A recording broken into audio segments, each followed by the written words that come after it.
Hi. Too soon?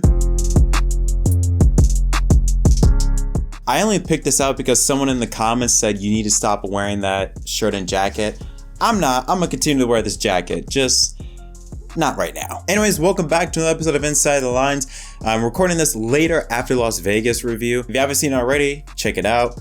Talked a lot in that race. Also want to point out, someone in the comments mentioned that me holding my mic is causing a bit of a disturbance in the audio. I do apologize for that.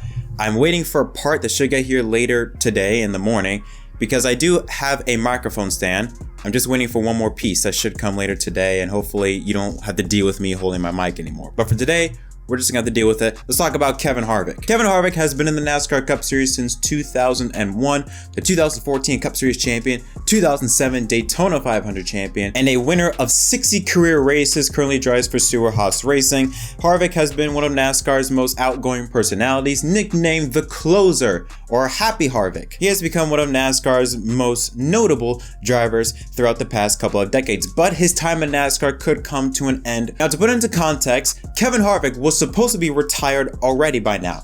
If there was a report that he said on the Dale Jr. Download that he was supposed to retire at the end of the 2021 season, came back, signed a contract extension in 2020.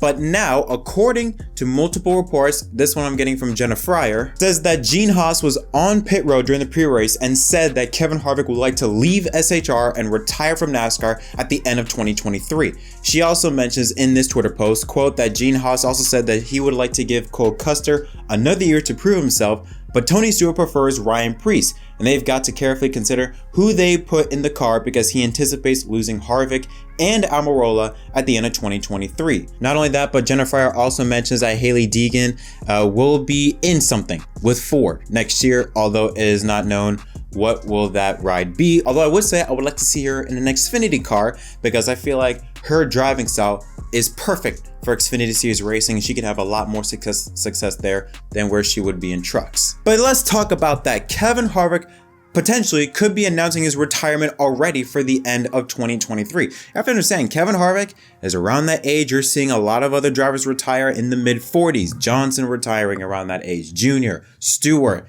most recently Kurt Busch announcing retirement, even though it was 1 year early, around the mid-40s. So it wouldn't make sense for Kevin Harvick to also step aside and get out of the car around that time. And remember, like I said, he was supposed to retire already at the end of 2021, but signed an extension, I believe, at the end of 2020 to continue racing. The question is, who would take over those rides if not only Harvick, but maybe even Almirola would leave at the end of next year?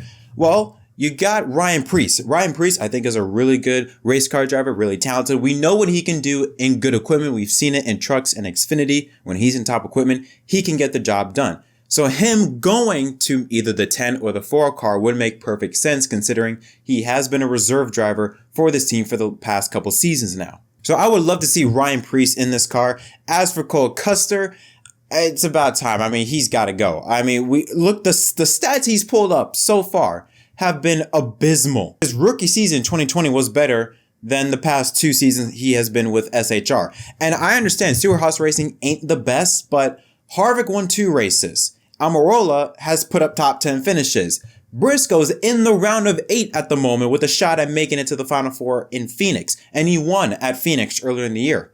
It's not like SHR is horrible. So the fact that Cole Custer is doing this poorly, and especially that Gene Haas is still wanting to give him another shot, is bizarre because Custer has had 3 seasons now. He will have 3 full seasons to show some type of improvement. I'm not saying you need to go out and win 4 or 5 races. Just show improvement.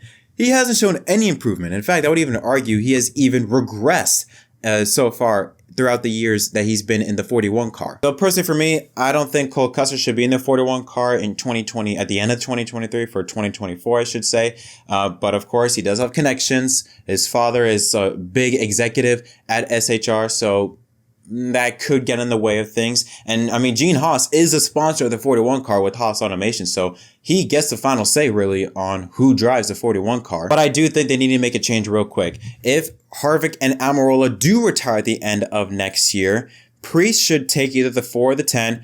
and somebody should take over the 41, and there could be another spot opening, because by that point in time, if Custer were to leave, let's say, for example, you'd have 3 cars up for grabs, 4, 10, and 41.